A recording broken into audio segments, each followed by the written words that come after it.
Hello guys, today I'm gonna be showing you how to turn off activity status on Instagram. So if you don't want people to know when you're online, when you're active on Instagram, you can always do that with just few simple steps.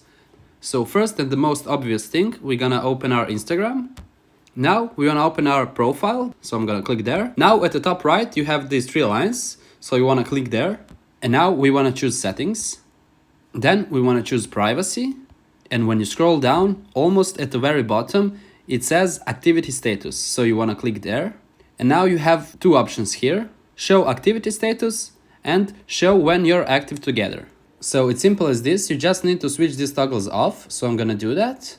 And automatically, when I toggled off show activity status, it also turned off show when you're active together. So now when you're online, nobody will know that you are actually online, and the little green circle on your profile picture will not appear. No one will know if you're online or not. That's it for today's tutorial, guys. I hope you found this helpful.